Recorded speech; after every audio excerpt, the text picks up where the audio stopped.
Hi, everybody. I'm meteorologist Sean Sublett from the Richmond Times-Dispatch, and welcome to our 2024 Solar Eclipse Roundtable.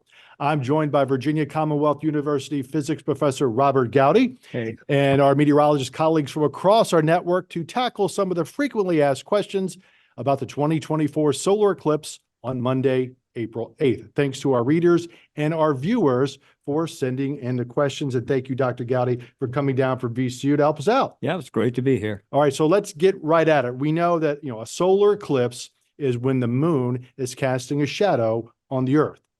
But we have a new moon, which is when we have a solar eclipse every 28 days.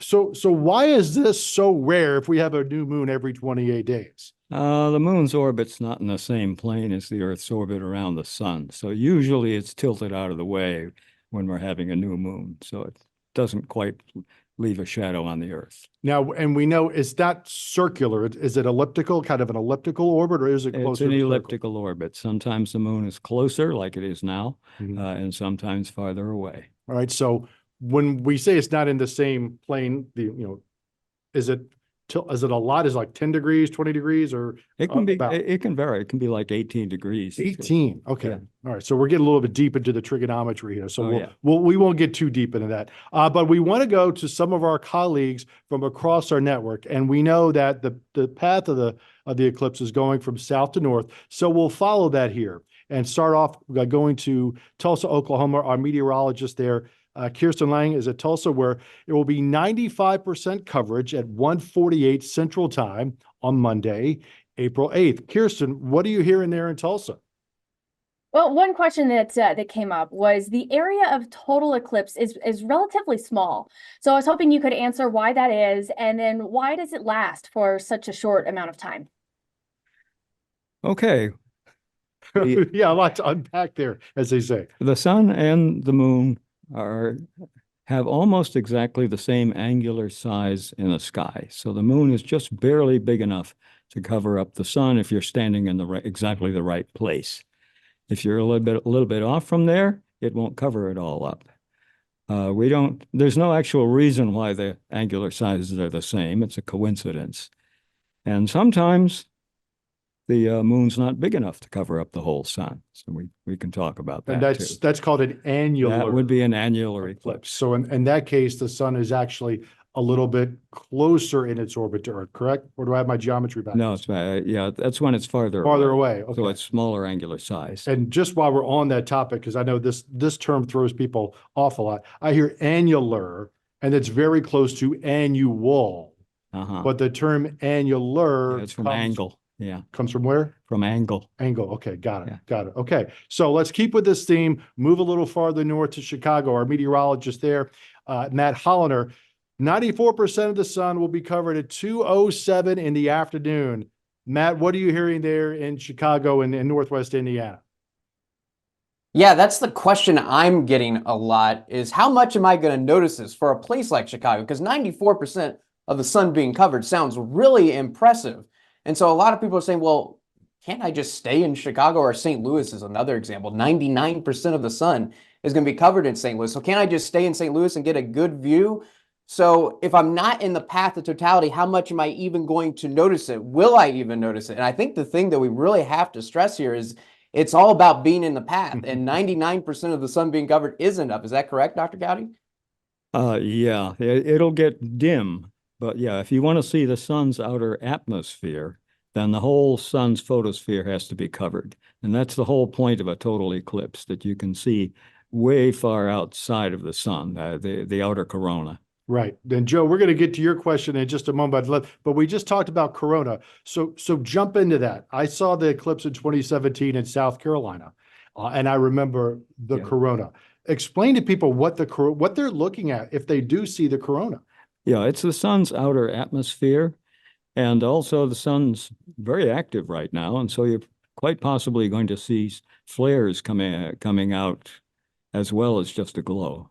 So explain the difference between a solar flare and what we hear a lot, a CME, a coronal mass ejection.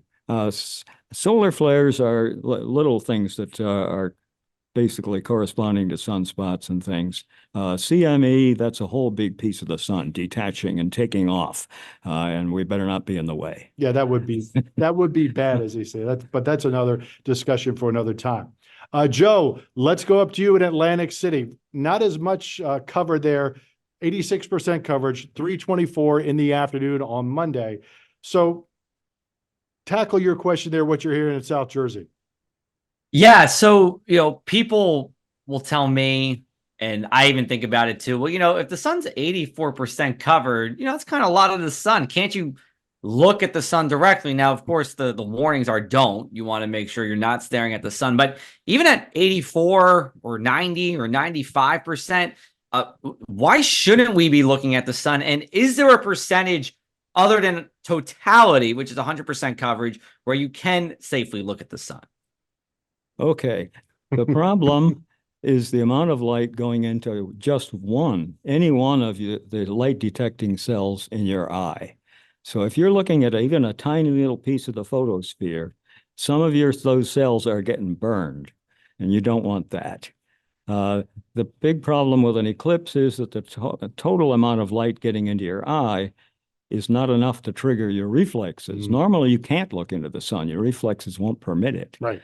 But if most of it's covered and there's just a little bit of photosphere peeking out, your reflexes are not going to kick in, and you're going to look straight at that photosphere, and you're going to burn out the cells in the fovea of your eye. And then when you do an eye test and you try to read those numbers and letters at the bottom, they'll keep disappearing every time you look at them because you don't have any cells there anymore.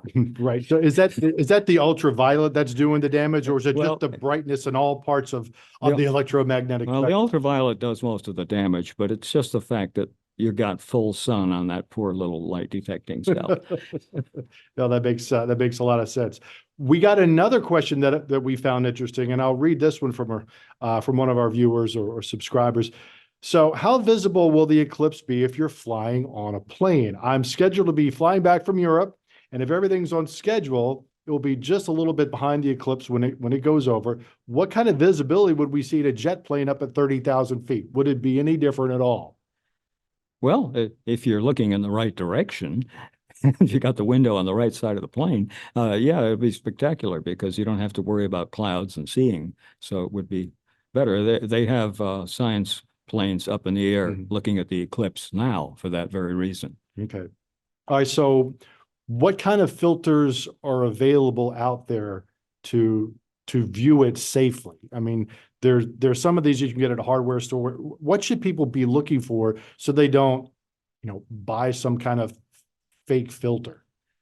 Well, it has to at least say it's an eclipse filter. Got it. That you can't use sunglasses, and you want to make sure you have a good source so that you don't get something that's not quite right. You only need one little failure in that filter, and you're going to lose some cells in your eye. You don't want that. Got it. So do you recall when the next total eclipse is going to be visible across the country? Oh, gosh. I know the next total eclipse we're going to be able to see from Richmond is 1999. 1999. Yeah, 2020. I know. Sorry. I looked that up too, and I have 29. 20th century bias like a lot of people. Same thing. 2099. Yeah. 2099 in Virginia, and if my notes are right, the next one is in August 2045 that comes in from California. That's going mostly through Canada, I think. I think that's the 2044 is going through Canada. Yeah, that just comes into Montana, if I remember correctly, and then California to Florida at 45. Okay. One more question before we let you go, and this is a personal question. When I'm going back and looking at some of these eclipse dates, there seem to be a lot in August. Is that a coincidence, or is there something else going on in the orbital mechanics in August? I really don't. It's okay. It's a bizarre question. I was just curious. I mean, there is a cycle to these Right. things called the Saros cycle, but I am absolutely not an expert on how that works. That's okay. That's all right. You can't be an expert in everything. So precise cloud forecasts as we go forward into Monday next week will become more certain as we get closer to that time. But the eclipse happens whether or not there's going to be rain. There's no rain date for the eclipse until 2045. So let's hope it all goes smoothly. Thanks again to Dr. Robert Gowdy for joining us. My colleagues and I do remind you that there is even more information on the eclipse at our recent Across the Sky podcast, which is available on Apple, YouTube, Spotify, wherever you get your podcast. Stay safe out there and enjoy the eclipse.